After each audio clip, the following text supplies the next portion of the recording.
I call this meeting to order. Welcome to meeting number 60 of the House of Commons Standing Committee on Transport, Infrastructure and Communities. Pursuant to Standing Order 108.2 and the motion adopted by the committee on Thursday, February 3rd, 2022, the committee is meeting to discuss its study of large port infrastructure expansion projects in Canada. Today's meeting is taking place in hybrid format, pursuant to the House Order of Thursday, June 23rd, 2022. Members can attend in person in the room or remotely using the Zoom application. I wish to inform the committee members that all witnesses have been tested for today's meeting for the benefit of our translators and have passed the sound test. With us today, colleagues, we have from the Canadian Chamber of Commerce, Mr. Robin Guy, Vice President and Deputy Leader, Government Relations. Welcome.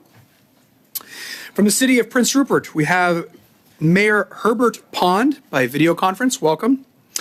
On a de la part de Trois-Rivières. From the Port of Trois-Rivières, Jacques Paquin, Executive Vice President, appearing by video conference. And from the Shipping Federation of Canada, joining by video conference is Mr. Christopher Hall, President. I'd like to welcome all of you to our committee today and thank you in advance for your testimony. We'll begin with opening remarks, and I turn the floor over to Mr. Guy. You have 5 minutes. The floor is yours.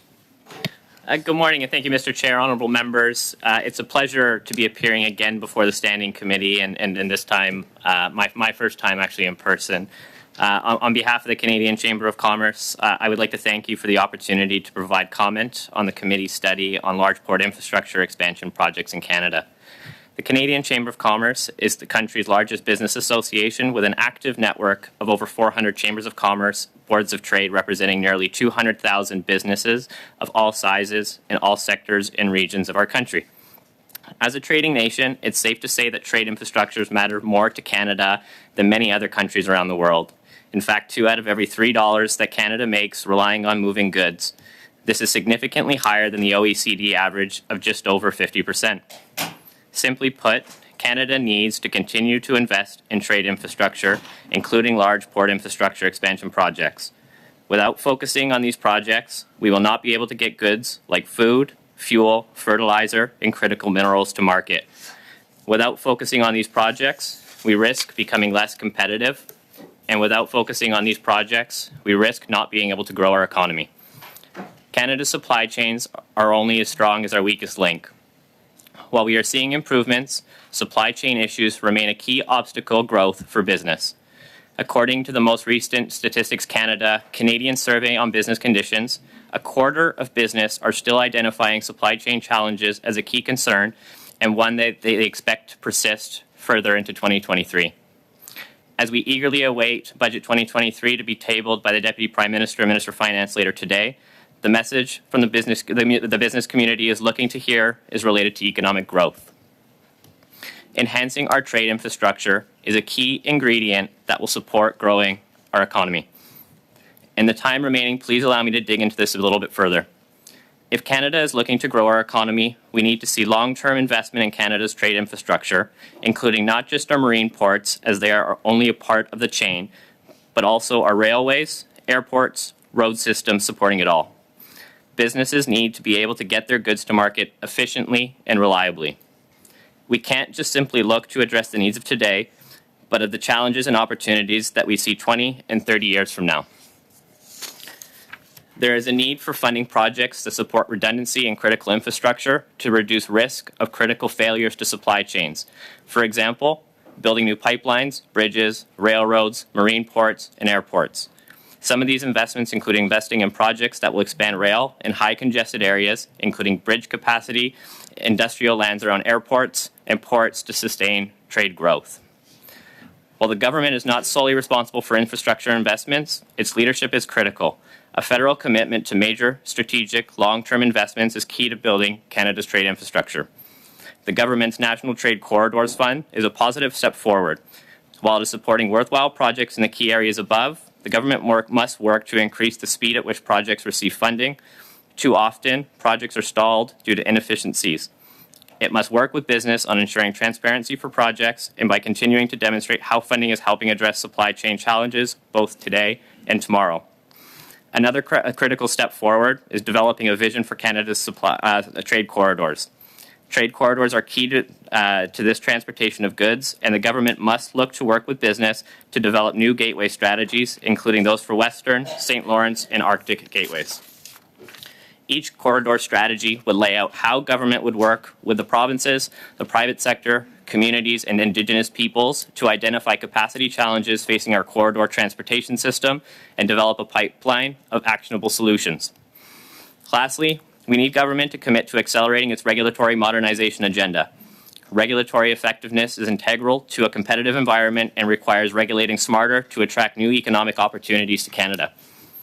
Regulatory uncertainty and changing expectations in the regulatory process are a poison pill to those looking to invest billions of dollars developing new pipelines, new mines, and other large-scale nation-building infrastructure projects. We need predictable timelines to encourage capital investment. It can't take a decade to approve infrastructure projects. In this sense, streamlining the regulatory process and adapting strict timelines for approving major infrastructure projects is essential and long overdue. Thank you again for the opportunity to address the committee. I look forward to your questions.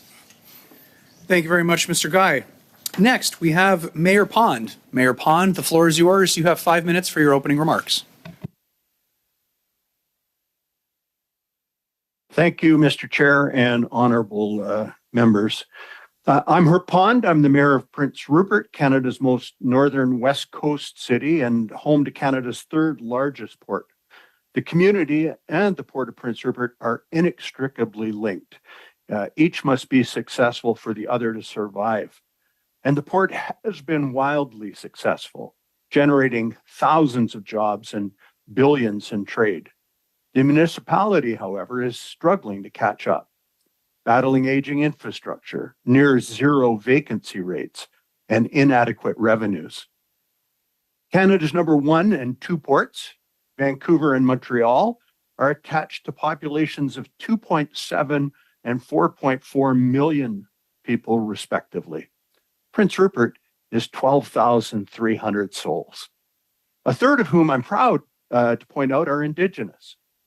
We're remote.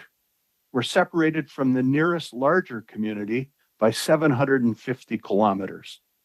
The trade corridor through Prince Rupert supports billions of dollars of economic activity across Canada and generates millions of dollars of revenue for the provincial and federal governments. Yet it was all put at risk this past winter as the city of Prince Rupert declared a state of emergency when we battled 14 water main breaks in the space of 2 weeks. Much larger urban municipalities won't deal with that many in a year.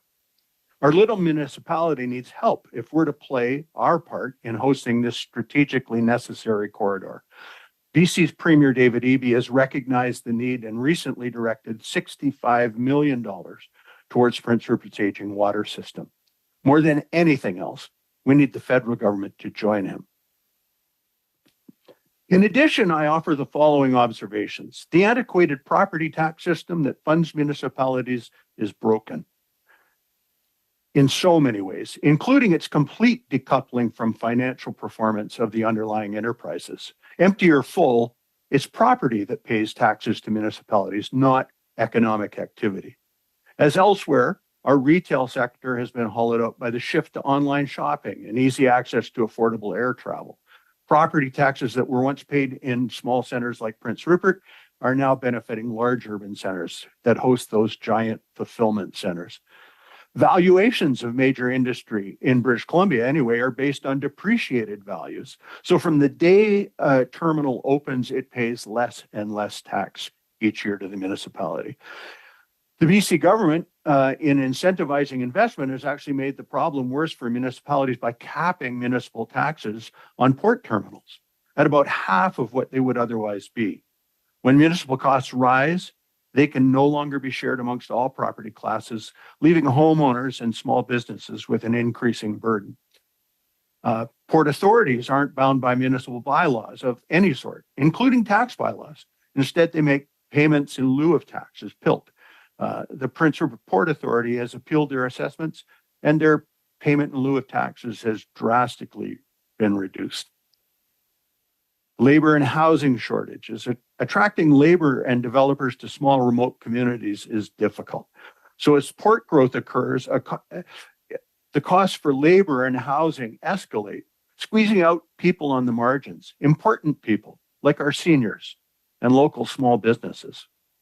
Finally, while completed projects do contribute taxes to the municipality, they're often preceded by years of disruptive construction, during which the municipality incurs significant costs with no accompanying revenue. So a few things I would suggest could be done, in addition to joining the Premier with the 65 million. For small municipalities that host large ports, there should be consideration to expanding the port's mandates to include housing in small communities. Larger urban ports invest heavily in decongesting travel corridors in their host communities to the great benefit of those host communities. Rupert doesn't need decongesting, but we desperately need housing to accommodate the next workers for the next project. Another thing that might be considered for communities under a certain size is a return of the federal stipend that comes from the port revenues each year that's returned to the federal government as a small profit. Those are probably fairly meaningless in the grand scheme of things in Ottawa, but would be indispensable in a small community. And then finally, encourage federal investment in the small communities that host these key pieces of Canada's infrastructure. And with that, I'll wait to take questions. Thank you, Mr. Chair. Thank you very much, Mayor Pond, and I would like to thank you and take this opportunity to thank you on behalf of all committee members for the warm welcome that you showed us during our visit 2 weeks ago. So thank you very much, sir. Prochainement. Next, we have Jacques Paquin. You have the floor for 5 minutes.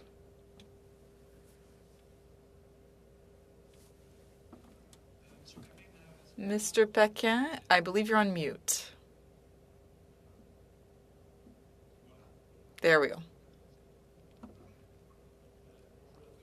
All right, good morning, everyone. Thank you for giving me the opportunity to speak to you today.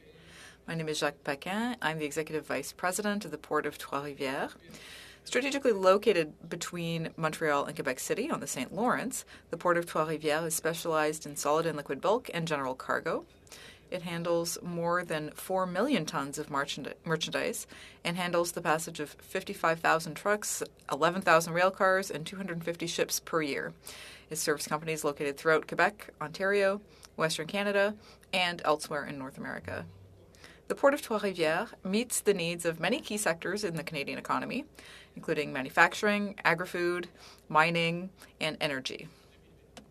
In 2008, the port adopted an ambitious modernization plan entitled Toward 2020, or Toward 2030 rather, which resulted in investments of $132 million. That was financed 40% by port users, 30% by the port itself, and 23% by subsidies from the Government of Canada and Quebec. Completed in 2017, 3 years ahead of schedule, this plan ensures better integration of the port into the surrounding urban environment and increases productivity. It also has increased the port's capacity by 40%. This additional capacity is now being fully used, and the port has even been forced to turn away traffic from Canadian shippers who wish to use its services to reach global markets. That's why in 2018, the port launched a new plan, Toward 2030, which aims to make Trois-Rivières an innovative and sustainable urban port and a generator of growth at the heart of a competitive logistics chain.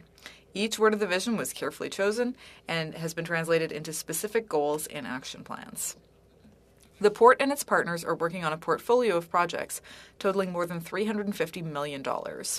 Efficient multimodal facilities and storage areas tailored to the products handled are the main types of infrastructure that the port needs to achieve its vision and fulfill its role within these supply chains. The St. Lawrence ports face a unique situation. It's important to remember that the St. Lawrence and Great Lakes region represents the third largest economic area in the world and the busiest and largest multimodal corridor in Canada. Increasing the competitiveness of the St. Lawrence requires greater cooperation between ports in order to optimize the use of port infrastructure, not only at a single port, but within the system as a whole. It's in this context that collaboration between the St. Lawrence Port authorities must be facilitated and increased. The Government of Canada must create conditions that are conducive to this collaboration.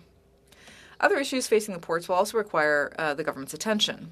These include emissions reductions and labor shortages.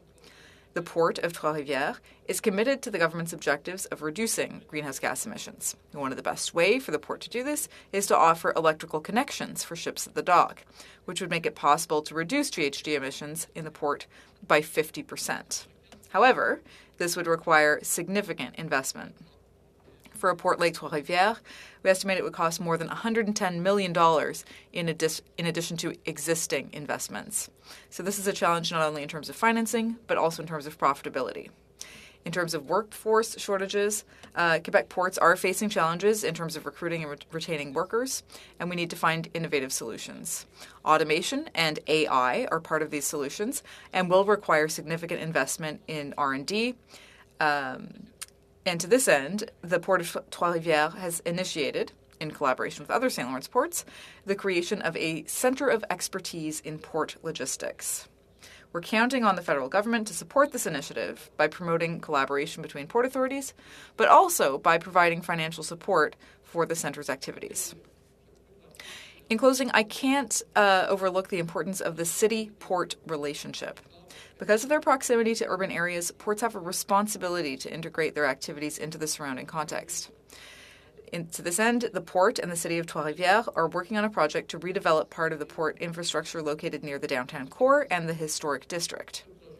This project has social acceptability, and it can be carried out if the federal government grants the Port of Trois-Rivières more agility and flexibility, so allowing it to carry out activities that are more in line with the sector and that will provide necessary revenue to maintain and optimize the infrastructure in question. Thanks for your attention. Merci beaucoup, Mr. Paquin. Thank you very much. And finally, we have from the Shipping Federation of Canada, Mr. Hall. Mr. Hall, the floor is yours. You have 5 minutes for your opening remarks. Thank you, Mr. Chair and honorable members. Good morning. Bonjour tout le monde. It's a pleasure to be here this morning on behalf of the Shipping Federation of Canada, which is the national association that represents the owners, operators, and agents of ocean ships that carry Canada's imports and exports to and from global markets. Our member ships load and unload cargo at ports across Canada, and they carry everything from containerized consumer and manufactured goods to dry bulk commodities such as grain and iron ore, to liquid bulks like crude oil and refined oil products, to project cargoes such as heavy machinery and industrial parts. These ships, which are all ocean-going and foreign flagged, carry virtually all of Canada's international seaborne trade, and they therefore play an essential role in connecting Canada's importers and exporters to customers throughout the world. If there is a single priority action that our members, and indeed most of Canada's supply chain stakeholders, would likely agree on, that is the need for a national supply chain strategy to guide Canada's future decisions regarding investment in trade-enabling infrastructure, which is also one of the key recommendations in the final report of the Supply Chain Task Force. Current investment decisions, including those that are part of the National Trade Corridor Fund, are too often made in a highly piecemeal manner with no mechanism for demonstrating how a project will contribute to the efficiency of the supply chain overall or the fluidity, and no systematic process for evaluating projects once they are operationalized. A related issue, and one that needs to be addressed in a national strategy, is a lack of predictability, consistency, and timeliness in the current process for assessing the environmental impact of specific port infrastructure projects. I would place these projects in two broad categories. The first being the replacement of aging infrastructure, which may no longer be fit for purpose, and the second being the creation of new assets to meet current or future demand. Although the latter category may be more fashionable, both categories are equally important, and it's essential that both types of projects receive timely review and approval when merited. As crucial as investment in physical infrastructure is, equally important is the need to invest in digital tools and platforms that enhance the ability of stakeholders to better manage and extract value from the huge volumes of data that flow through the supply chain on a daily basis. We strongly support the Supply Chain Task Force's recommendation on the need to develop a national supply chain data and digitization strategy, which we view as the best option for making the system more efficient and competitive in a context where our ability to build physical infrastructure is increasingly constrained by a variety of factors, including lack of space, community pushback, and environmental concerns.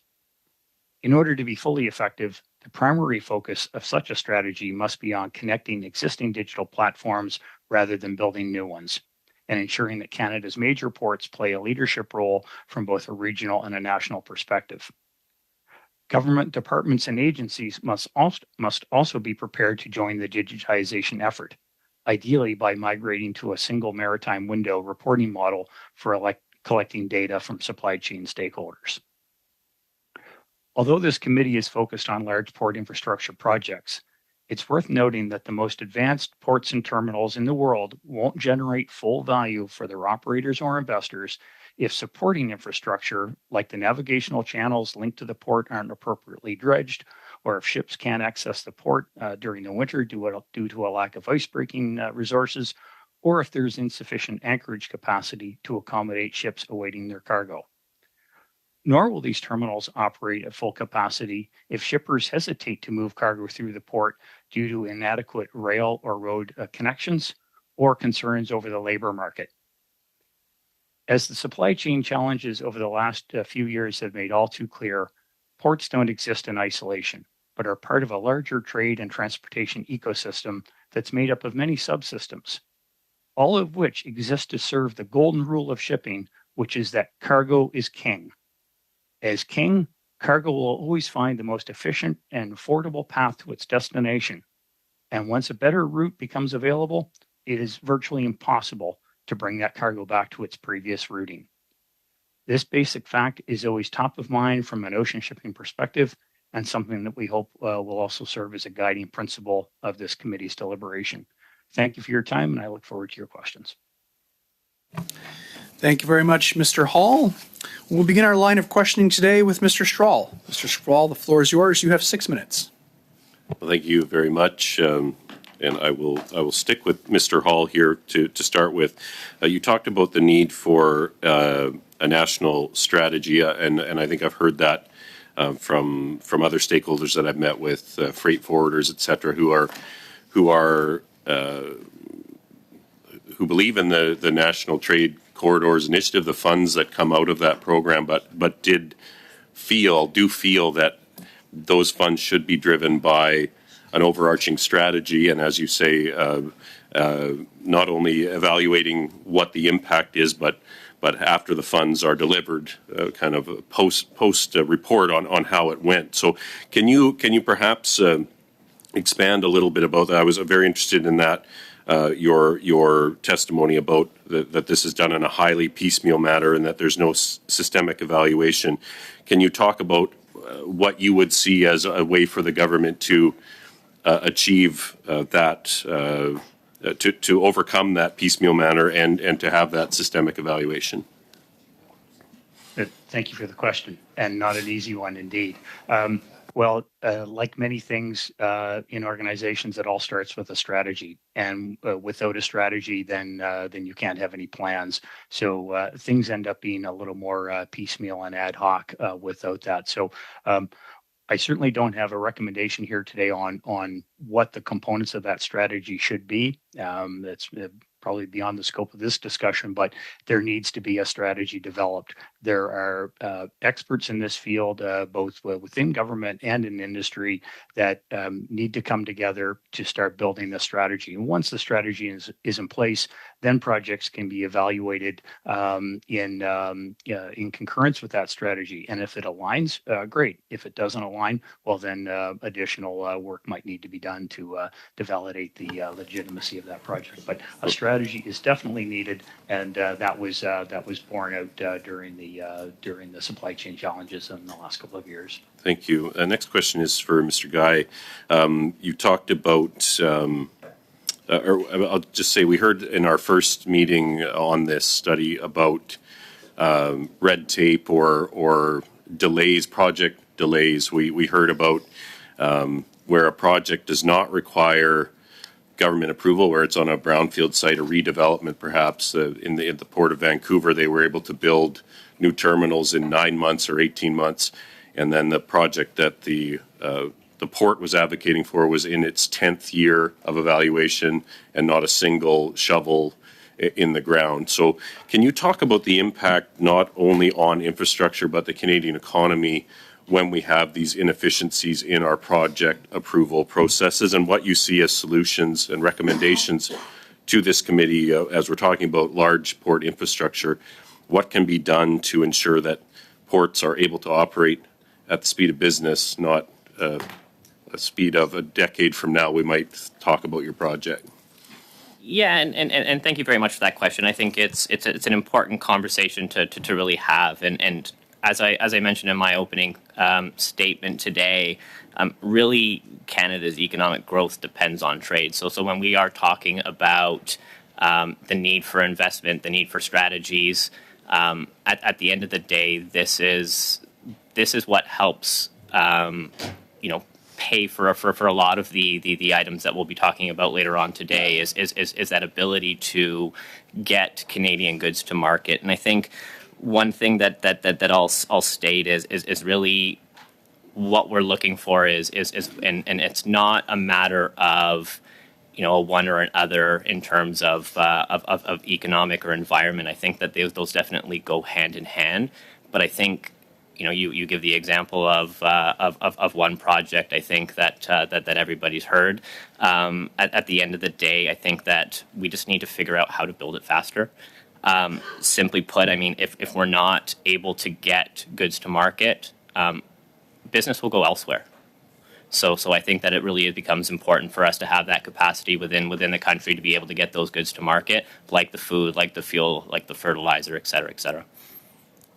My next question is for Mr. Paquin. You spoke about that in order to proceed with a project that you were working on with the city, that you needed the government to grant the port more agility and flexibility, I think you said. Can you expand on what that would look like, what the government could do to give you the tools that you need to go ahead on that project you were talking about?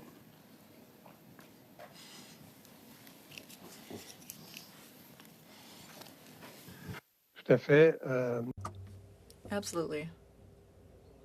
I'll answer in French, if that's okay. So, yes, and I would also follow up on the previous witness's comments. I think he is in a situation that's very similar to ours in Trois-Rivières. In other words, there's infrastructure that needs to be adapted to new purposes so that the community can really benefit from it, given that the port is so close to the downtown and the historic center. Trois-Rivières is one of the oldest cities in Canada. It might even be the second oldest after Quebec City. And we still have a historic center in the city that dates back to the colonial era, which is really incredible. And some of our facilities are really, really close to the downtown. So we've been working with the city to work on redeploying some of that infrastructure. But if we want to be able to make that work, we need to be able to have projects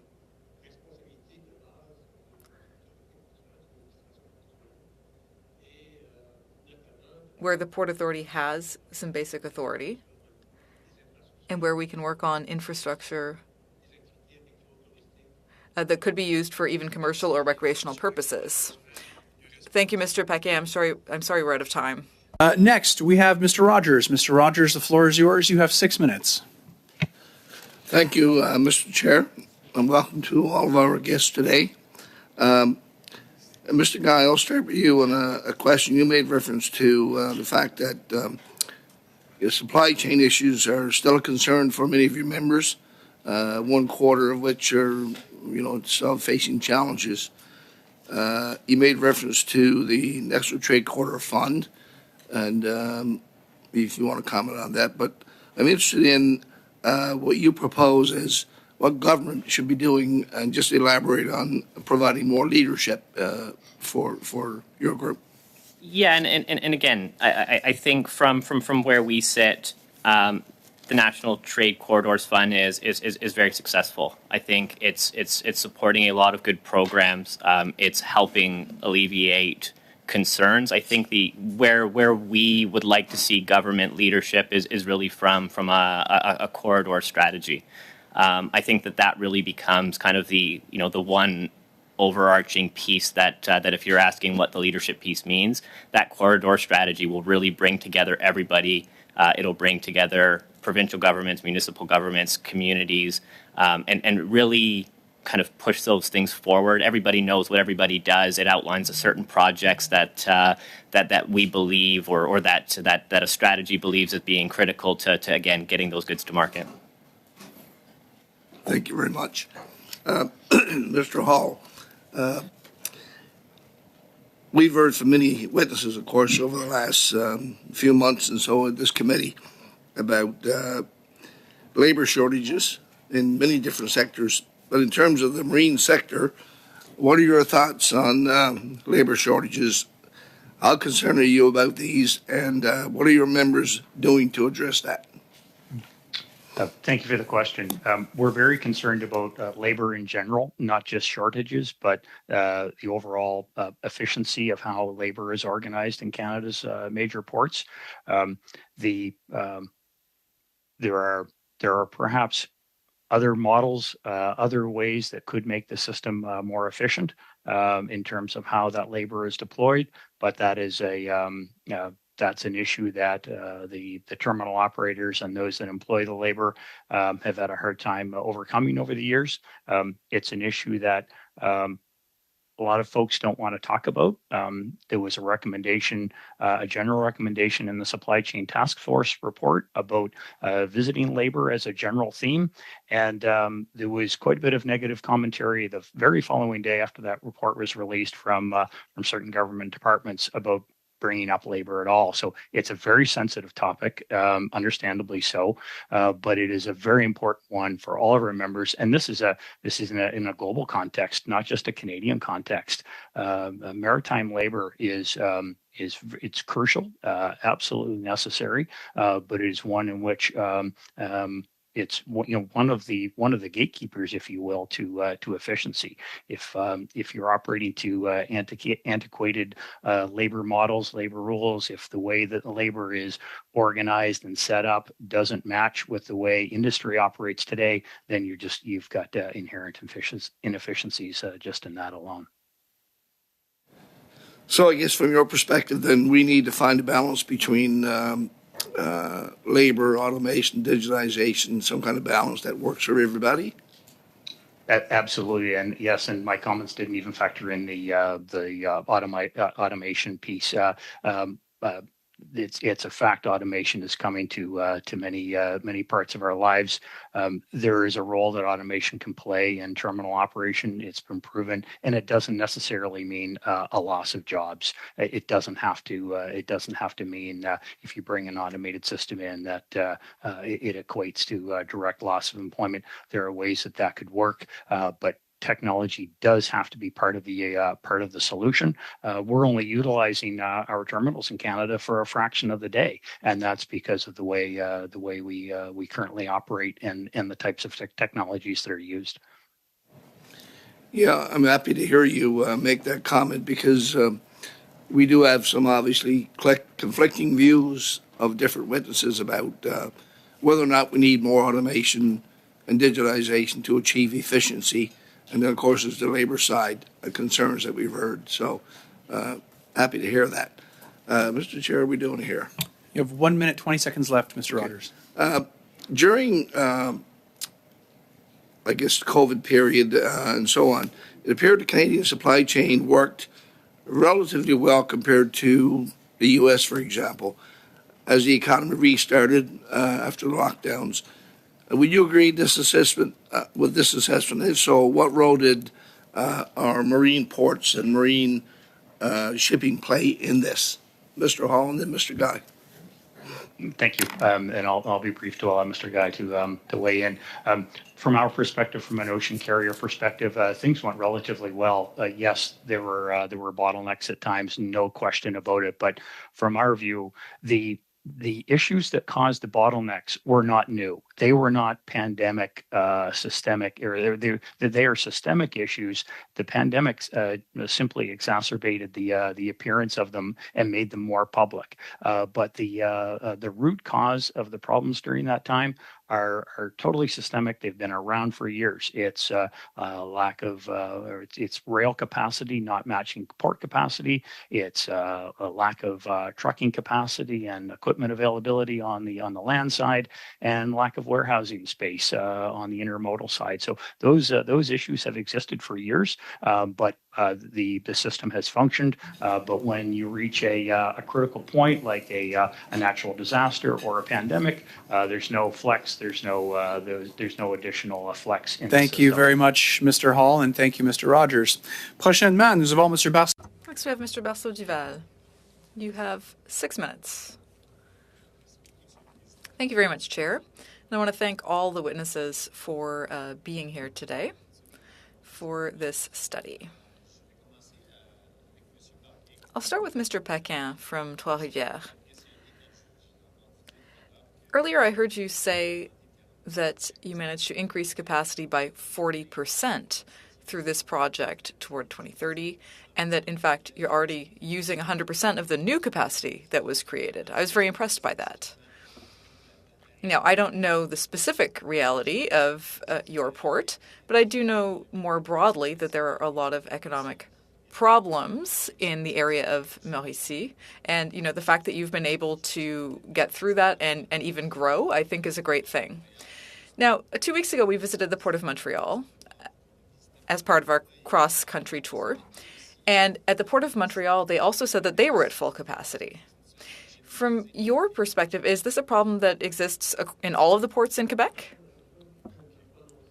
Unfortunately, I wouldn't be able to say for all of the ports because I don't know the exact situation. In the case of Trois-Rivières, that's really the one port I can talk about. And we are experiencing that situation. To give you an example, in 2022, we had about 750,000 tons of cargo that we couldn't process. And in terms of our expansion project, we are planning, adding a new terminal. And had the new terminal been in place earlier, it would have been at full capacity. I think this is due to a number of factors. We know that we're in a much broader supply chain. There are a lot of different players involved. And we wanted to make Trois-Rivières a more efficient port for all of the shippers in Canada. And that really did lead to more traffic. I also haven't spoken about the workers who contribute to the port in Trois-Rivières. They helped improve productivity, notably. So we have a much more efficient, productive port today. And that means that it makes shipping in Canada more competitive. Thank you very much.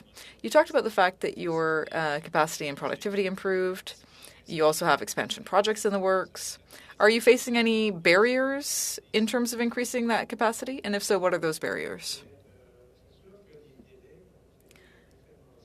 Well, there were delays that were mentioned earlier, delays in terms of getting authorization. So that's a challenge for everyone. It's been getting harder and harder to move forward with big port projects in Canada. And the consequence of that, among others, is that we need to ensure that existing infrastructure is optimized, and we need a lot of collaboration for that. That's especially important for the St. Lawrence ports.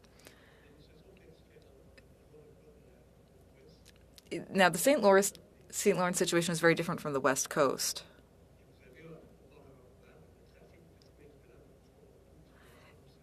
on the West Coast, you've got the big majority going to Vancouver, but in the St. Lawrence, it's spread out over a number of different ports. So they all need to work together very efficiently to make the system productive. As I said earlier, we really need to make sure that each port is working effectively. So that's a lot of collaboration required. Thank you. Earlier, you were talking about, the need for big investments. Are there currently any government incentives or subsidies that exist? When we were traveling across Canada to the different ports, it seemed to us that was a trend.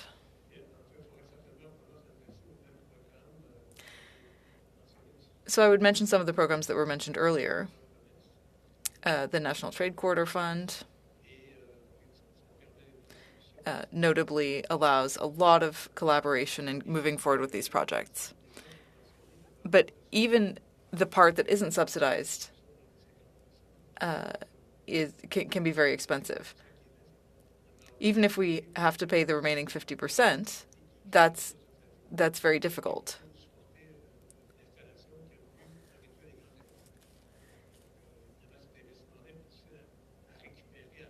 So it's harder to maintain profitability, and we need to be able to find a business model that will work with, of course, help from the National Trade Corridor Fund and other investments like that. 30 seconds? All right, I'll cede my time. Thank you very much, Mr. Bastler-Duval. Bachrach. Mr. Bachrach, the floor is yours. You have 6 minutes. Thank you, Mr. Chair, and thank you to all of our witnesses for being here today. This study is about large port infrastructure expansion, and I'm very compelled by Mayor Pond's assertion that we should expand our thinking of port infrastructure to include the municipal infrastructure that is inextricably linked with our ports, especially in the context of smaller communities. So I'll start with some questions for Mayor Pond, and allow me, Mayor Pond, to echo the Chair's gratitude at the beginning for the warm welcome that you showed the committee during our time in Prince Rupert. Both the City Council and yourself and the Port Authority really rolled out the red carpet, and we were very appreciative.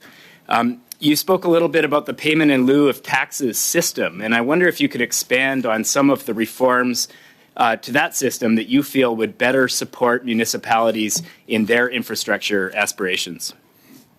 Yeah, thank you. I appreciate in my comments there's a crossover between provincial mandate and federal mandate, but I thought it important to kind of deliver the whole message of the challenges that a small municipality faces in the face of a large port.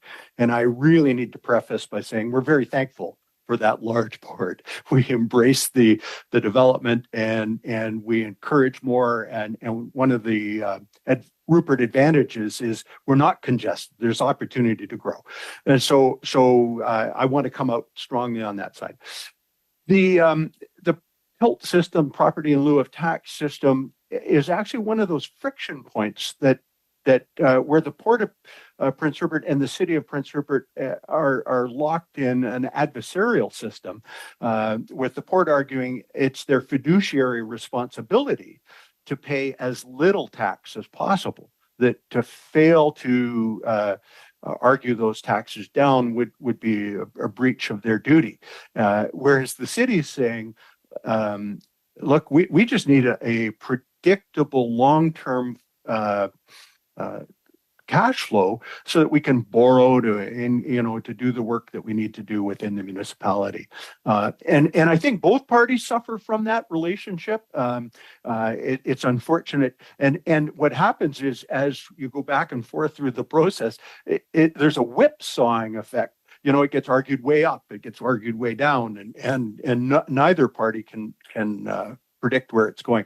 So again, I don't know what's required on the inside of the port and its mandate, but it would be nice to have a system that's far more collegial and negotiated to say, this is what we can afford to contribute, this is what the city needs to move forward, and where both parties come together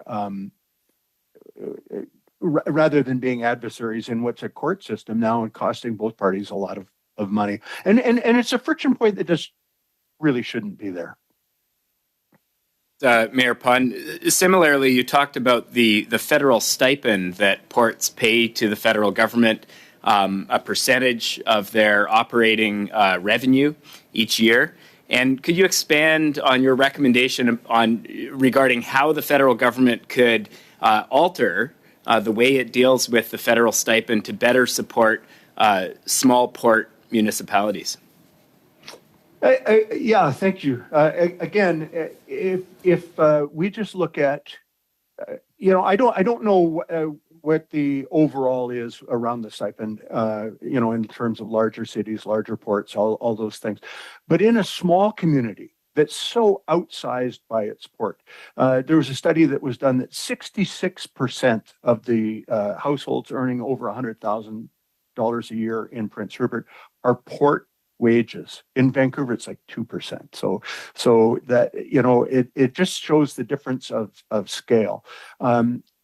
If the federal government even said, look, for ports under a certain size, where the host community is under a certain size, pick a number, 50,000, 30,000, whatever it is, rather than having that returned to Ottawa, where I don't think it would be missed, that if that stipend was reinvested in the community, it would have meaningful impact and would go a long ways again to improving that friction point that exists in what should otherwise be an incredibly positive relationship.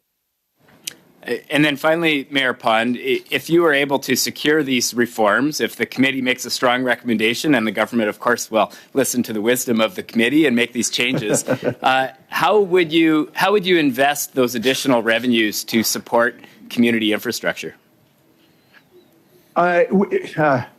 We would move towards becoming that modern port city that's capable of supporting one of Canada's most important trade corridors. And that looks at basic stuff. I'm talking water. And so we estimate right now our infrastructure backlog to be in the $650 million range. And for the local taxpayers of $12,300, that's just not possible for us to address.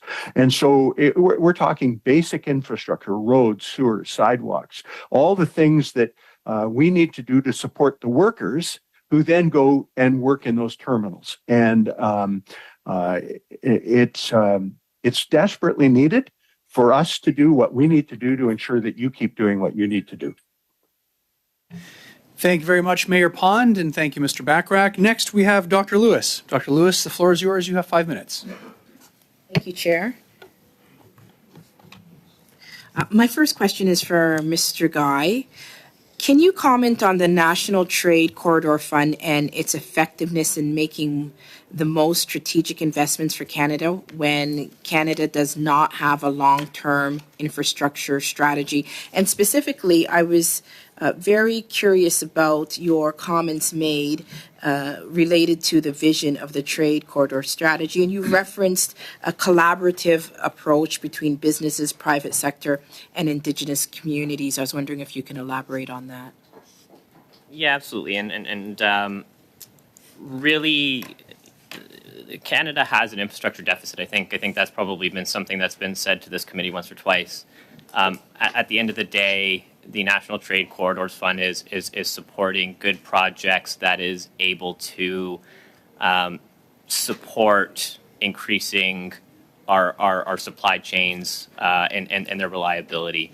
I think where we're saying the vision is as we look forward, I think that vision provides that support to a good funding program that again will allow everybody, including businesses, to understand what are some of the challenges, how we can work together to address it. Because again, government is not the sole player in this game. I think private business does have a role to play. So what we're saying is let's all come to a table. Let's come forward with a strategy, work together to really address that infrastructure deficit.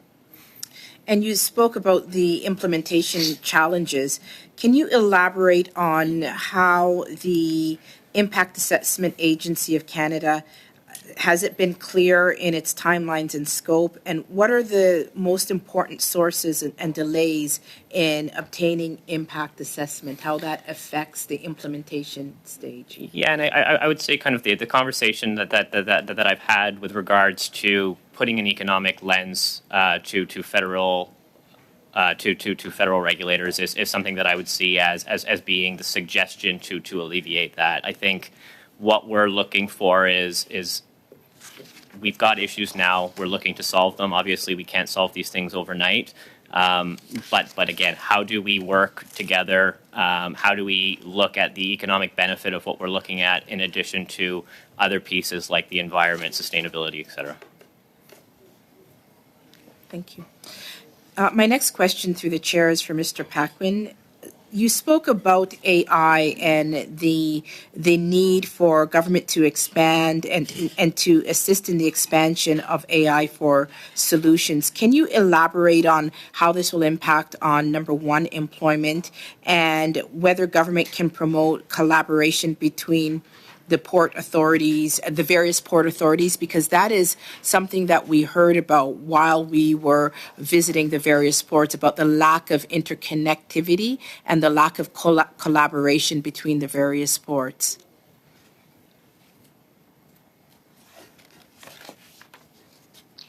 Merci. Oui, en fait, d'une part... Thank you. Yes, so AI and automation are potential solutions to help us face the labor shortage. So in Trois-Rivières, we've more than doubled the number of jobs that support growth in this sector. And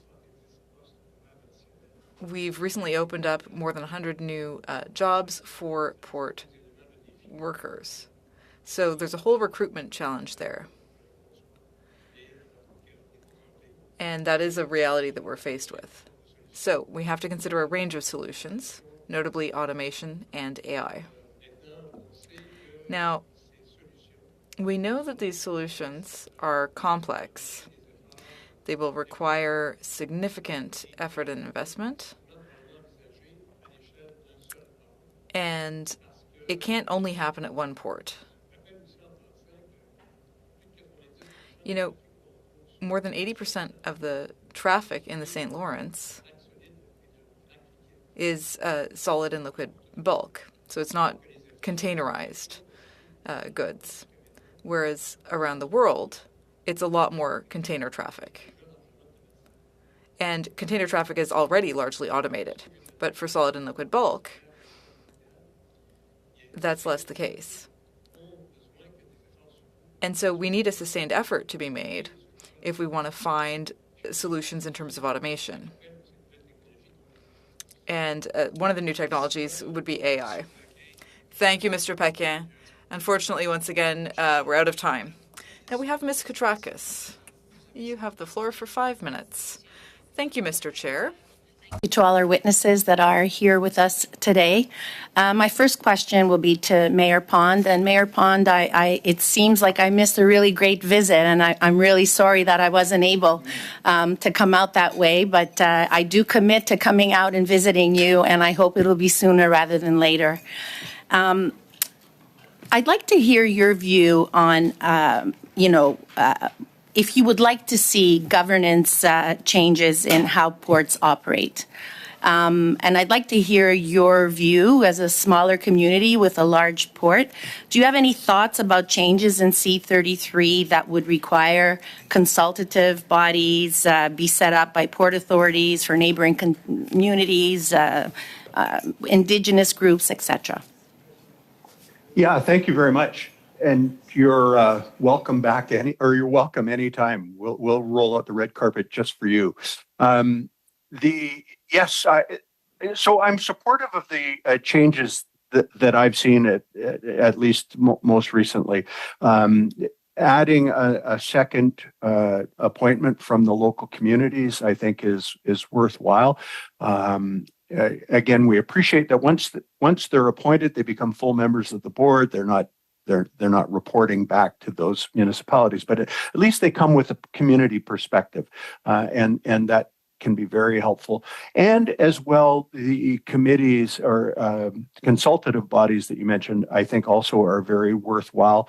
I question whether in a small municipality like Prince Rupert, whether some of those might not be combined. I don't know. I would have to check with my counterparts, for example, in the Indigenous community, First Nations, whether the local municipalities and surrounding First Nations might be better off just all being in one consultative group. We work very closely on all kinds of other things, but the notion that there should be more of that consultation work, I think, is very positive. Thank you for that. Ma prochaine question, c'est... My next question is for Mr. Paquin. Mr. Paquin, it's a real pleasure to see you again. If I remember correctly, we visited with you. I visited with you in Montreal. So welcome back. I'd like to know, how do we reconcile the desire for growth and profitability with the need to be fiscally responsible? Well, those things are not incompatible. We have a duty. I mean, we want to have sustainable infrastructure, and I think that is both socially responsible and environmentally responsible and also economically responsible. So we need to make sure that the facilities we have meet the needs of the local economy and can be profitable.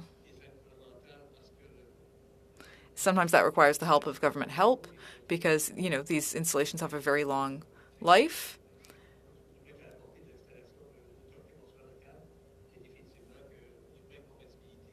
But, definitely I don't think there's any incompatibility between being socially and fiscally responsible here. Thank you. Question could be to Mr. Hall or any of our witnesses that would like to chime in. In your view, what are the most pressing infrastructure needs at Canada's marine ports? And if you could also see it through the lens of, how well Canadian ports are competing with American ones, and what do you see as the opportunities and challenges in this regard? Well, I'll kick it off. Thank you for the question. It's a great one. I'll tackle the competitiveness with the U.S. first. That is an important point. We can't forget about our neighbors to the south. And as I mentioned in my opening remarks about cargo being king, once cargo finds another routing, it won't come back, no matter what you do, what incentives you apply. Once that the switching costs in shipping are so high that once an alternative route is found, a port won't get it back. There may be some small exceptions, but so if there is, it's always the worry of, the thin edge of the wedge, or if the door is open a little bit and cargo finds its way into Canada via a U.S. port, that would probably expand and continue. Now, U.S. ports are at capacity, or many of them are, so there could be some constraints there that may not make that practical. But that is something that we as Canadians have to be very aware of, is keeping the whole system competitive. That's from trucking, rail, ports, labor. It's all works together. Thank you very much, Mr. Hall, and thank you, Ms. Katrakis. Prochainement, nous avons Mr. Barcelot. Next, Mr. Barcelot-Duval. You have 2.5 minutes. Thank you very much, Mr. Chair. I'm going to come back to Mr. Paquin. Earlier, you said that you had a project that you were working on with the municipality of Trois-Rivières, and it was linked to this idea of tourism near the historic center. We've seen a lot of situations where people complain that there isn't enough collaboration between cities and ports.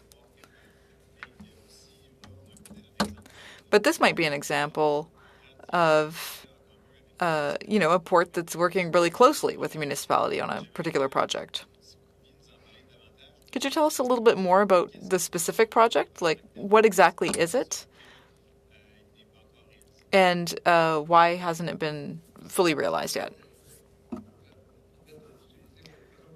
Well, first of all, I'd like to take this opportunity to say that, the growth that we've experienced and the success that we've had over the last few years is largely due to the relationship that we have with the city. Without that, honestly, we wouldn't have gotten there. We wouldn't have accomplished what we have. And there are all sorts of initiatives that we're working on together. Of course, within the limits of what we're allowed to do. Now, the project you're referring to, as I said earlier,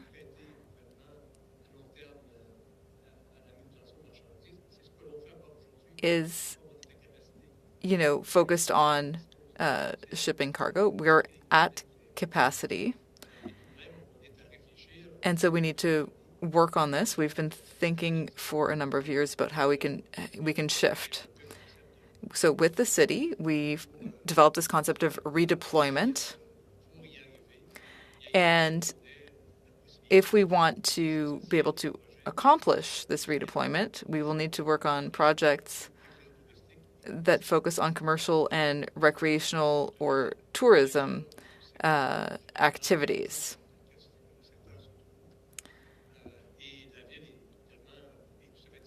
And of course, the city is very ready to move forward with that. They've hired urban planners to envision a concept and that type of thing.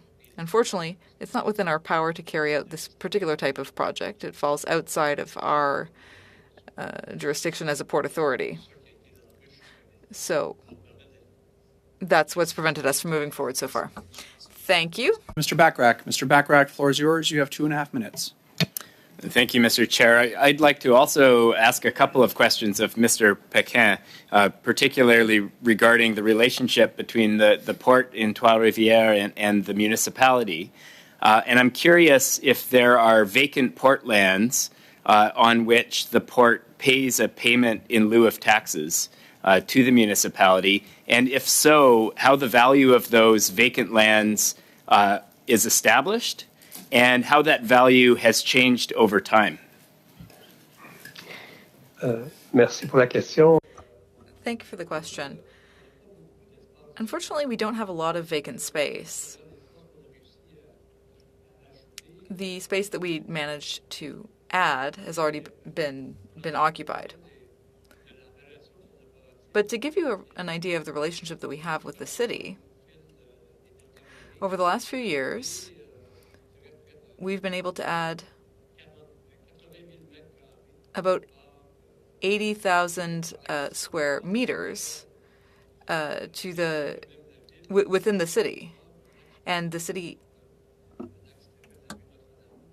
transferred a street to the port, Notre Dame Street, and that completely changed the port's performance. It allowed us to much better manage truck flow, the traffic coming in and out of the port. It's just made everything a lot more efficient. So that's a big gain for the port. And it's also gotten rid of the traffic jams or the lineups of trucks that used to happen near the port. And when we have traffic coming in and out of the port,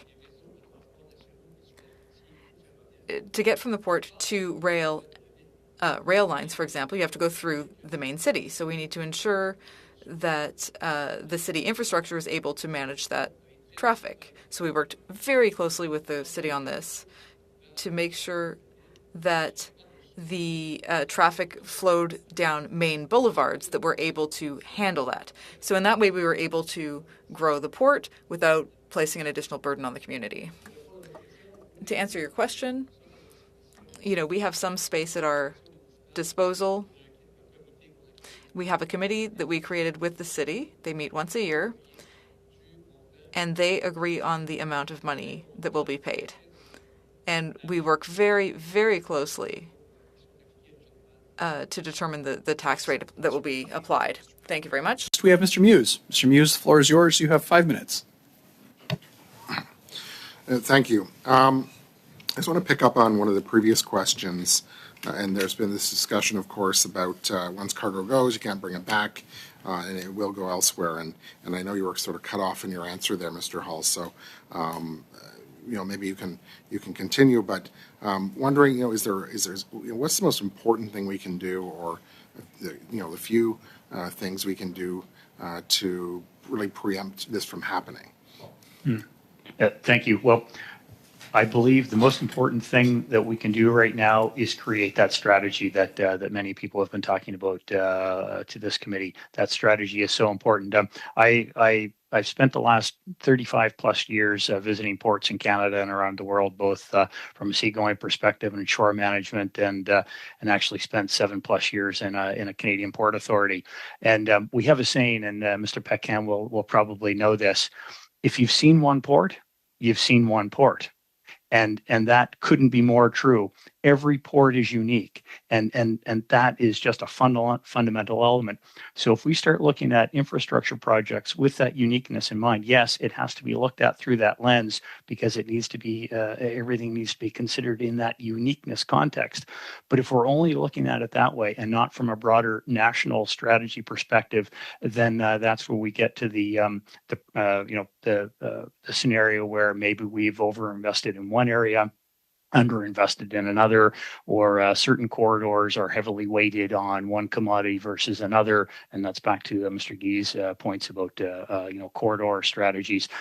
So from our perspective at the Shipping Federation, the development of a national strategy would be mission number one. And once you have that, then you can start looking at the individual projects with the uniqueness and the uniqueness of the ports in mind, and then start allocating funds in alignment with the national strategy. Thank you.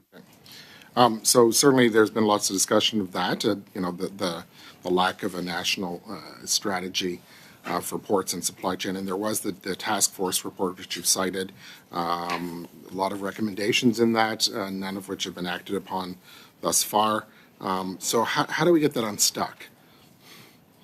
Well, I'm hoping the budget at 4:00 this afternoon might unlock some of that, but we'll see, I guess. But we're hopeful that there will be some attention paid to those points for the upcoming budget.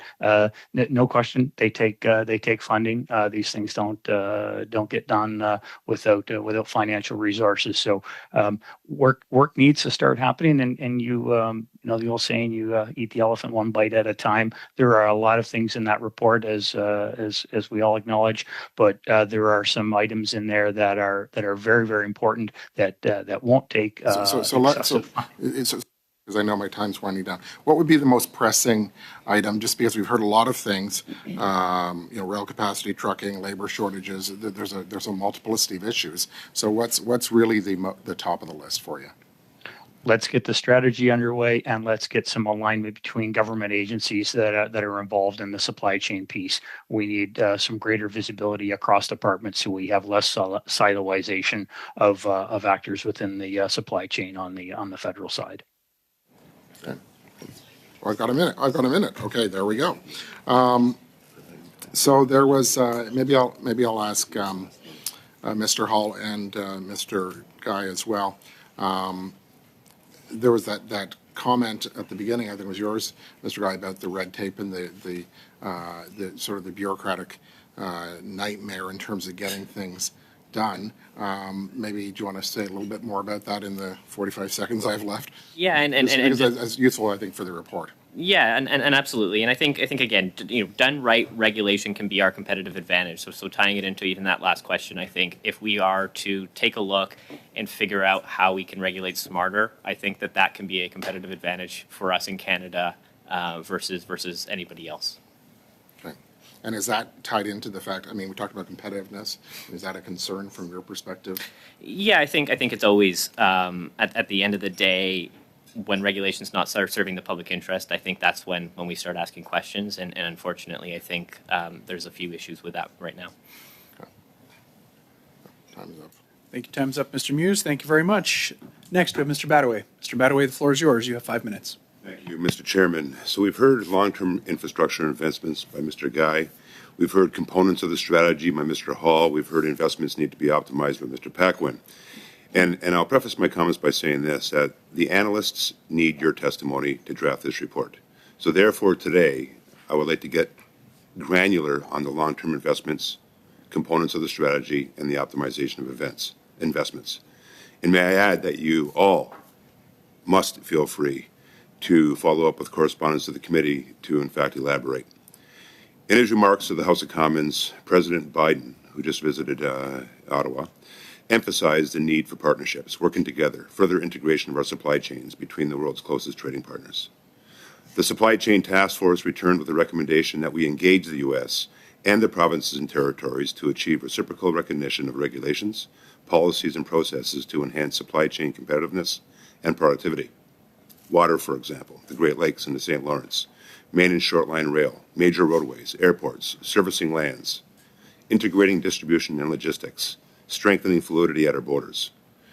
Do you feel that to execute action plans contained within our collective, established trade corridor and supply chain strategies, that one, it is absolutely imperative to ensure we move forward by working together, a whole of governments, and I say governments, approach at all levels, a binational, leveraged, public-private, and integrated multimodal capital strategy that recognizes integrated supply chains and takes into consideration a binational integration of distribution and logistics. And two, what are some of the components that come to mind? First off, Mr. Guy. Yeah, that's a lot in that statement. I think I think definitely what we saw in terms of kind of a commitment to regulatory alignment. I mean, it's not new. I think that's where when the Canadian Chamber and our members talk about regulatory accelerating the regulatory modernization process, it's something that I think there's already right now a commitment from government to move on this agenda. What we're saying is how do we figure out how do we move this faster? Going into again, like there are certain pieces that we will never compete with the U.S. on. I think how do we figure out how we make our Canadian supply chains competitive? How do we make sure that they're reliable and efficient? Is a massive piece that we can get done. In terms of the supply chain task force, I think there's a massive amount of information that was in that. I think that there was a lot of good stuff. I think again, where do we start? And I think that we need to start figuring out that very, very quickly. Thank you, Mr. Guy. Mr. Hall. Thank you. So I might have some different views. So a binational strategy, that sounds interesting and probably worth pursuing to a certain degree, but we have to be careful that we don't, in trying to change our regulations, we should focus on streamlining the regulations to make business more achievable here in Canada and not alignment with other jurisdictions just for the sake of alignment. Because there are some things, frankly, on the regulatory side in the U.S. that we would not want to see here in Canada at all, and that's some of the new rules that were put in place by the Federal Maritime Commission in the U.S. within the last 12 months. Those types of practices here in Canada would create a lot of restriction and a lot of stress in the shipping sector. So we would have to approach that very carefully. I think there's certainly good things that could probably be taken from the American model. The way in which they fund ports and port infrastructure might be one area to look at. Funding in that sector is a different model than we have here in Canada, as you know. So definitely worth looking at that. But to mirror regulations for the sake of alignment in itself, we would not be in support of that. Thank you, Mr. Paquin.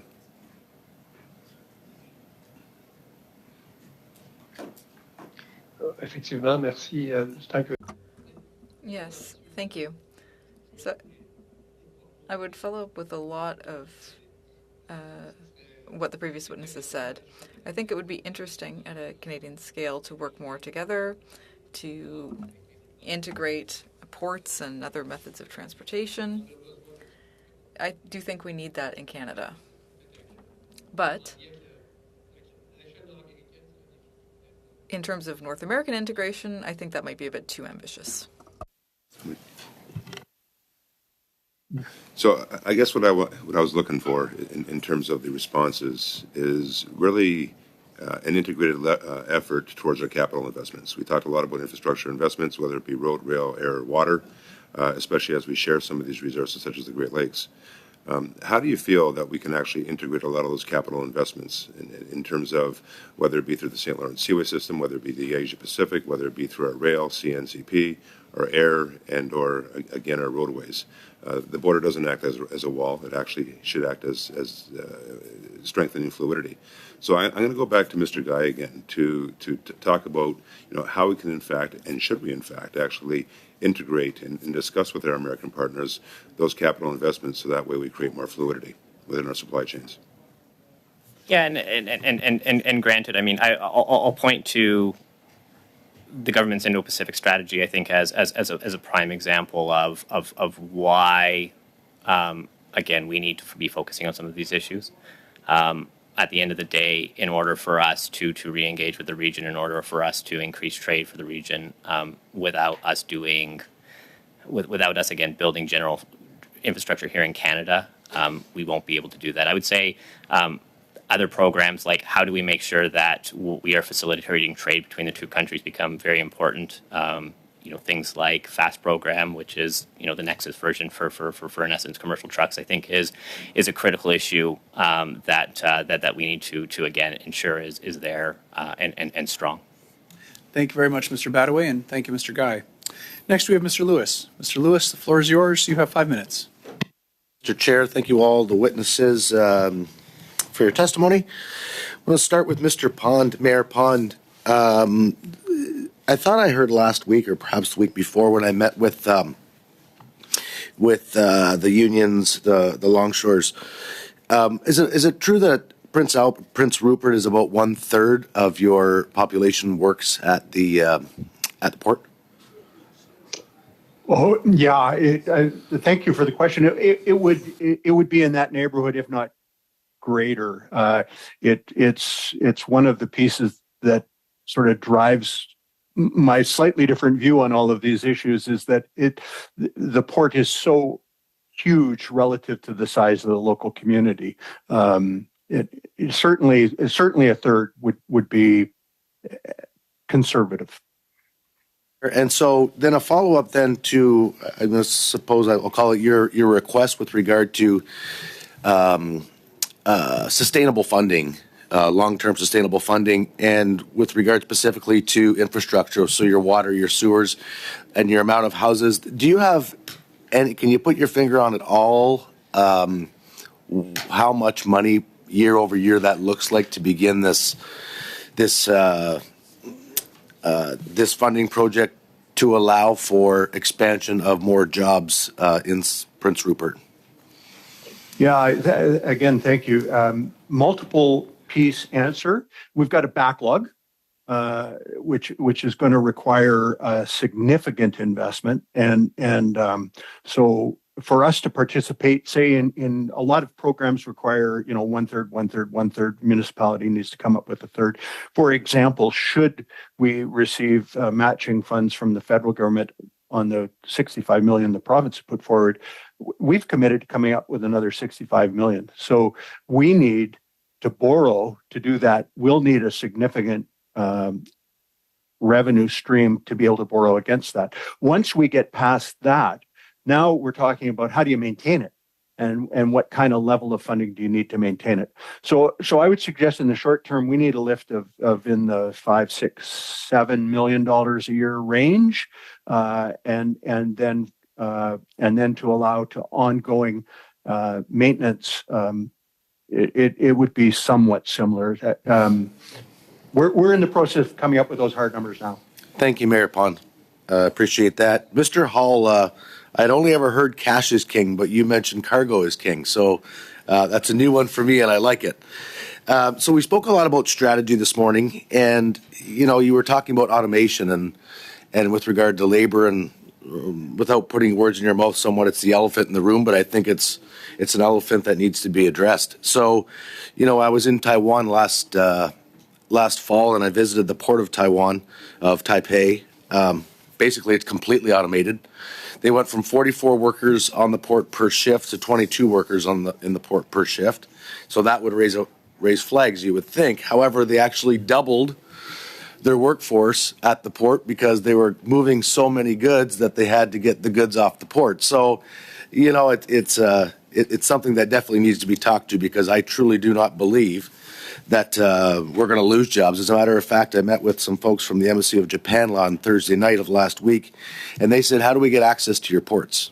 We need access to the ports. So I know a lot of the conversation is about getting the goods, our grains and our commerce to the ports, but I think we need to be looking larger here and realizing that we are walking past opportunities. So as opposed to losing cargo capacity, we should be gaining it. So all that to be said, the strategy that you were talking about this morning, knowing that where we've come from, knowing our shortfalls, if you had to give direction to the government for a new strategy today, what would be the top three things that strategy would look like, sir?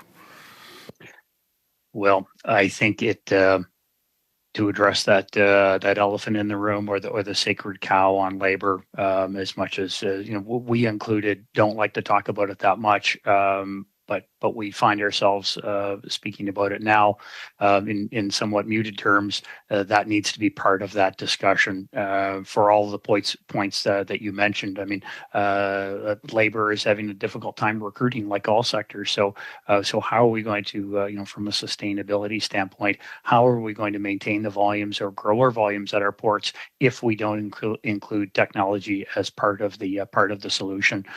We're only, as I mentioned earlier, we're only utilizing a portion of our terminals because they only operate a certain number of hours a day. They don't operate 24/7 because we don't have the will to go to that kind of a model or employ the processes that would be needed to ratchet up to that level of productivity. Thank you very much, Mr. Hall, and thank you, Mr. Lewis. Next, we have Mr. Chahal. Mr. Chahal, the floor is yours. You have 5 minutes.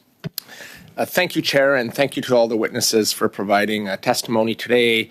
I also want to thank Mayor Pond for your warm welcome in Prince Rupert. It was a great trip. I learned a lot about your community and the opportunities that your community and port provide for the rest of our country. So thank you for providing the great hospitality. Question for you, sir. Your worship, is consultation work that's done between the port and with your community, how well does the port consult your community? And do you support port expansion projects moving forward that are being contemplated? Thank you very much. But it was great to host you. You're welcome back anytime. I enjoyed our conversations so much. First of all, I absolutely support port expansion. As I say that, I'm increasingly pinched every time they expand. So we want the growth. The challenge is, as I've described earlier, that we eventually get taxes from that finished project, but we endure 3, 4, 5, sometimes years of construction activity in which no taxes or extra taxes are flowing to the community, and yet we're required to make all kinds of moves, whether it be in our landfill or on our roads and streets. Certainly, housing gets pinched, and so we embrace it. We want more. I think the Prince Rupert advantage is we've got a lot of undeveloped land in the port complex, and congestion is very low. So there's a massive advantage, a strategic advantage for Canada in developing this port. We want to be part of that. Do you have a good consultation process?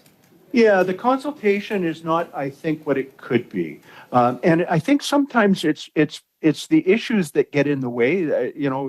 We talked earlier about the challenges around arriving at a number on the payment in lieu of taxes. That becomes an adversarial relationship, and that spills over into other things. So there's room to improve. I'm looking forward to it. I'm hopeful. I'm very hopeful. But there's definitely a need to improve that consultation in the shorter term. Thank you. And I want to go to the Port of Trois-Rivières and ask you the same question, but from a port perspective. How do you consult with the local communities, municipalities in your region, and are they supportive of the projects that you're contemplating or bringing forward?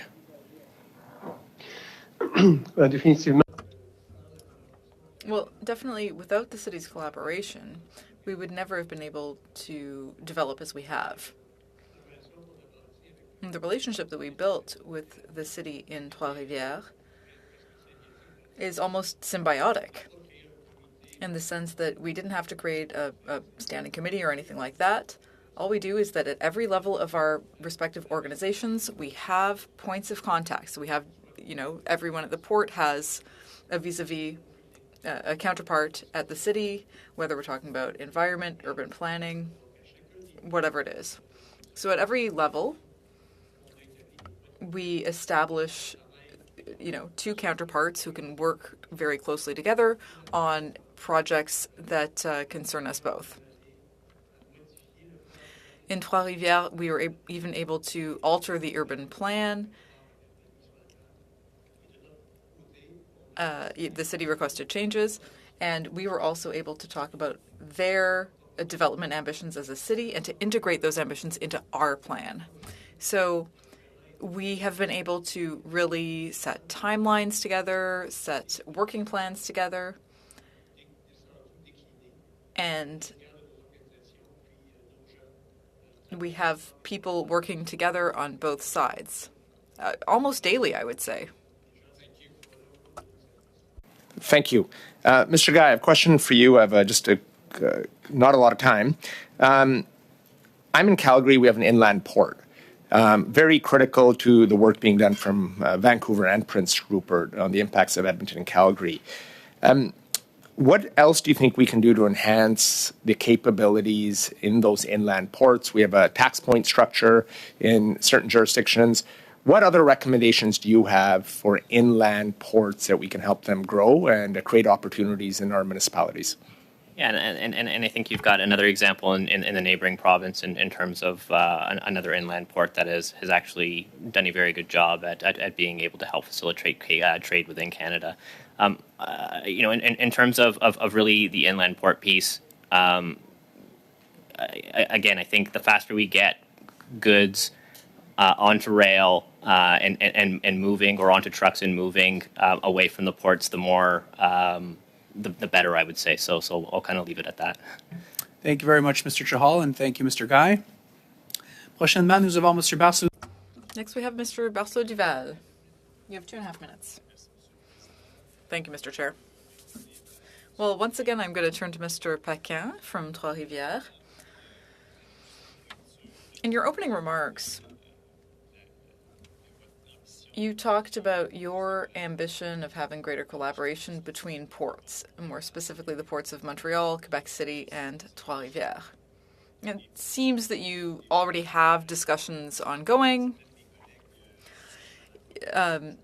Some of my colleagues on the tour and today have talked about how there's a perception that there is a lack of collaboration between some ports.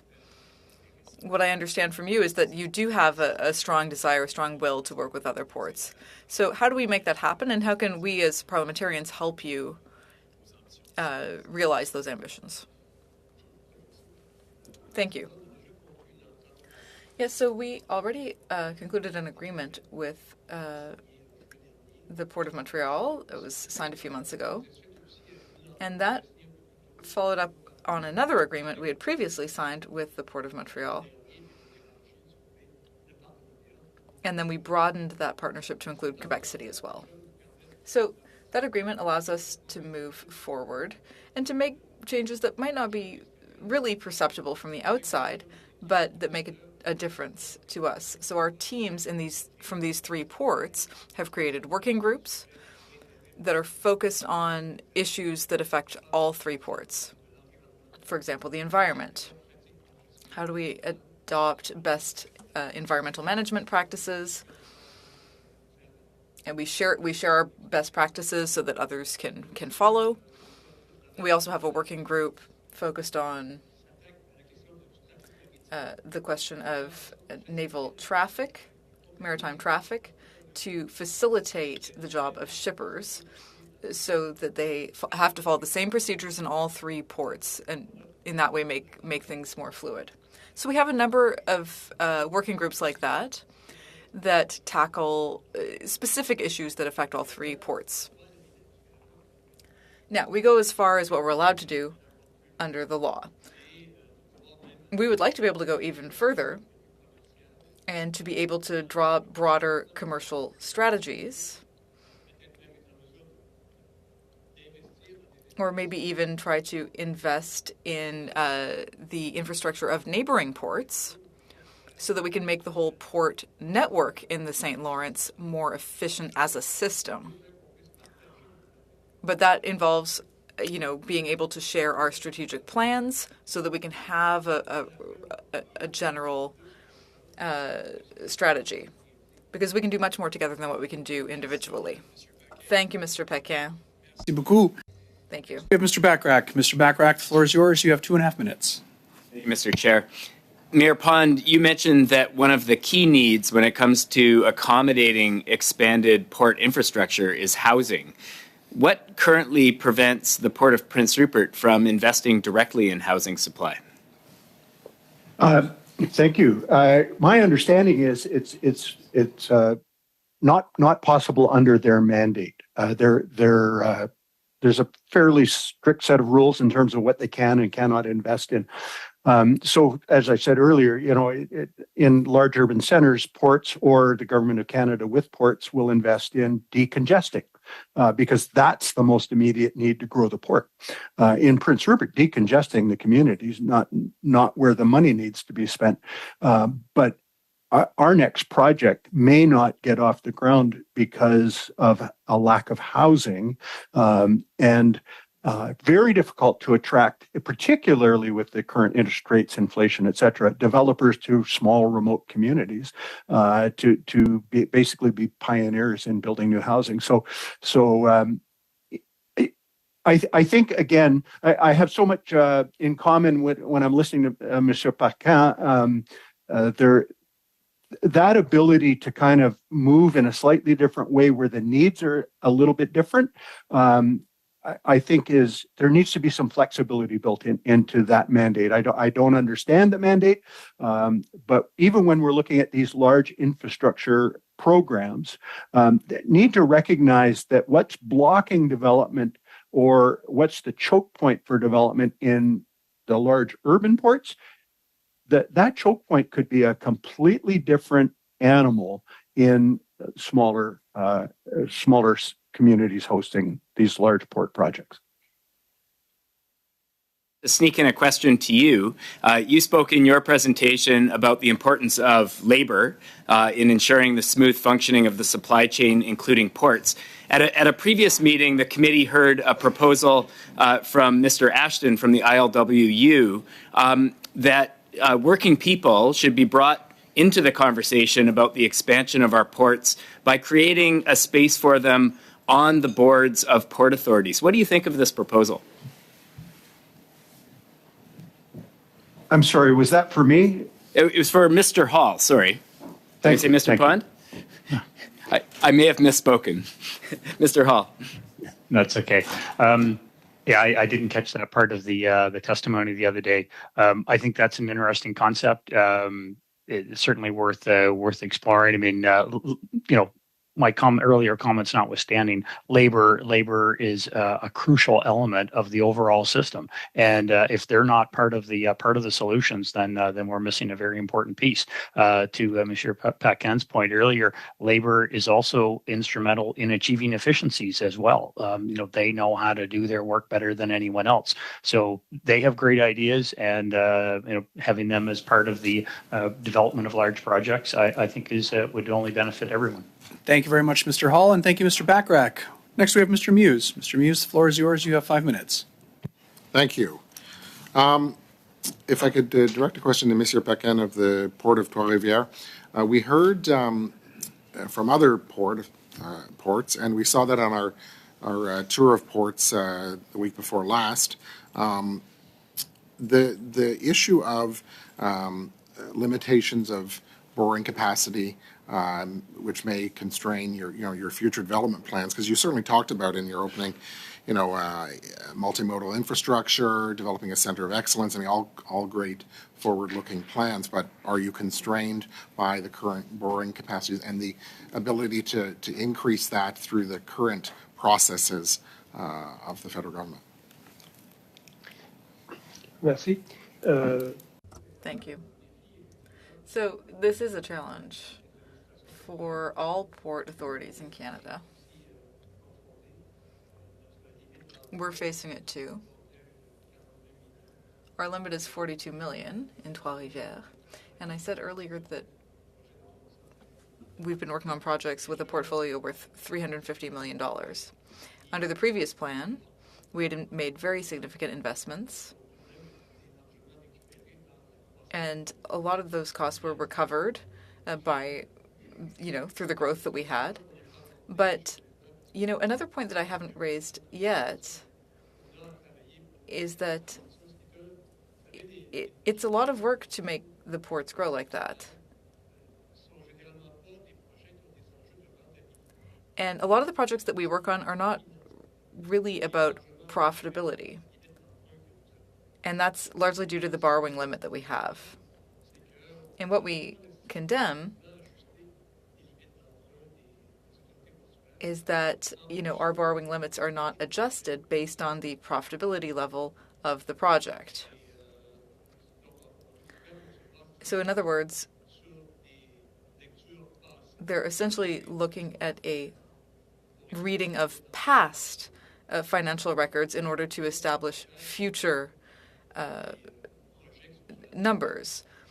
What we would like to look at is, the projects that we're actually currently working on, the projects on the table and the benefits that they're going to create, but in deciding on those numbers. So thank you. That's helpful, because what I'm hearing and what I've heard from others is the ability to access capital to expand. And if you've got a good business case where there's going to be a good return on investment, you're handcuffed at the moment. And you've indicated some of your projects that have that ability and that frustration that you haven't been able to pursue those. So thank you for that.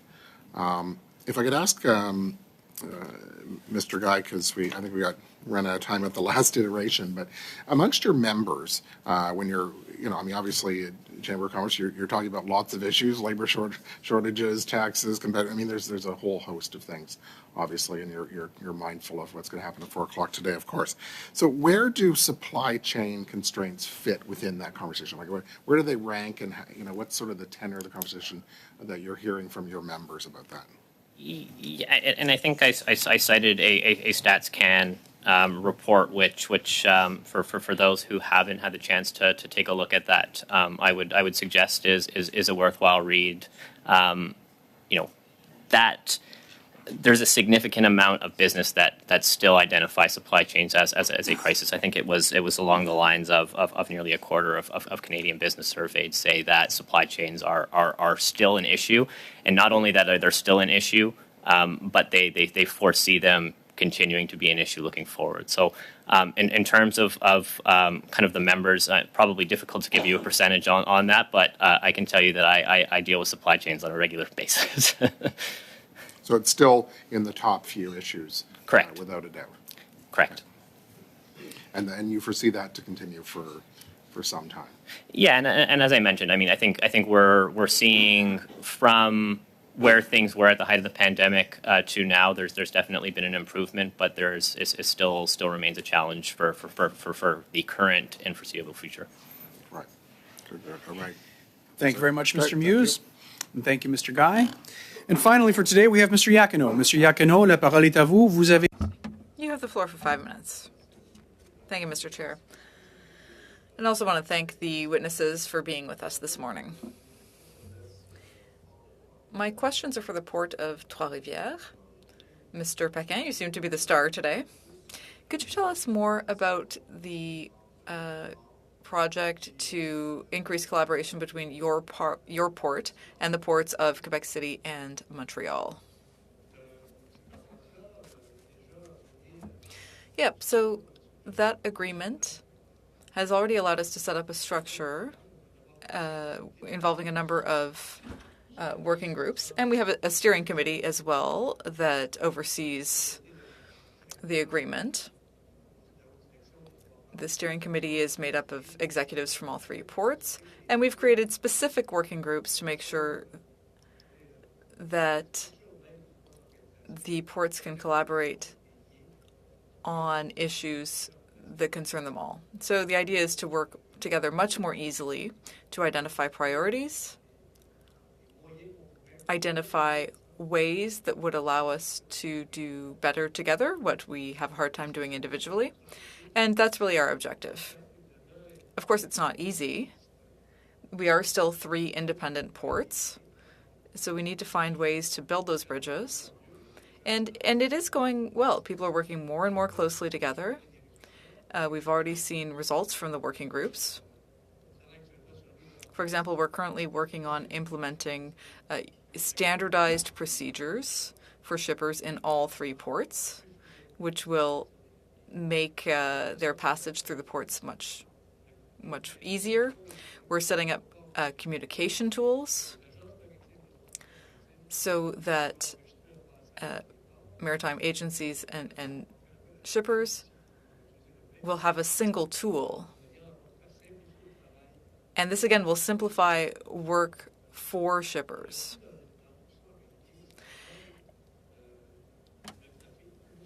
And the goal of all of this is to make supply chains more fluid, make the traffic through the ports more fluid, and to be as efficient as possible.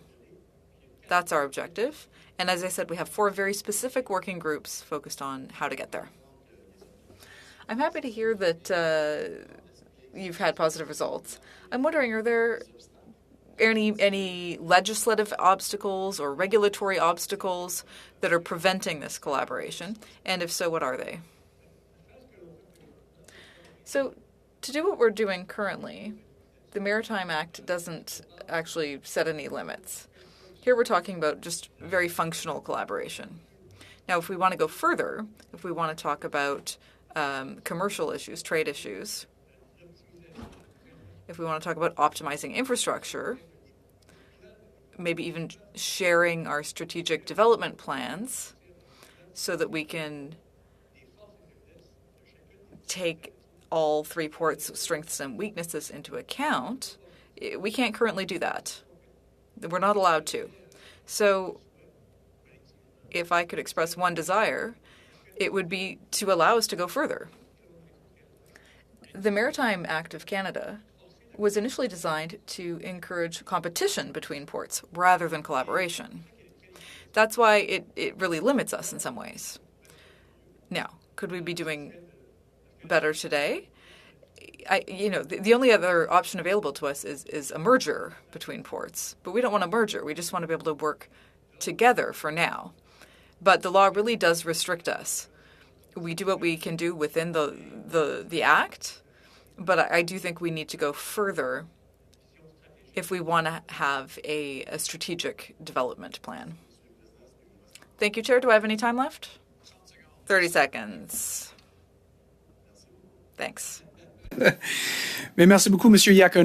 Thanks very much, Mr. Iacono. Thank all of our witnesses for appearing before committee today, either in person or by video conference, and contributing your testimony to this very important study, the future of ports in Canada. Before I adjourn, I have one quick motion I'd like to present to members. Unfortunately, PSA Halifax could not appear before the committee due to sound technical issues, so I'd like to propose the following motion, that speaking notes presented to the committee by PSA Halifax be appended to today's evidence, que les notes d'allocation présentées au comité par PSA Halifax soient annexées au témoignage d'aujourd'hui. Any objections?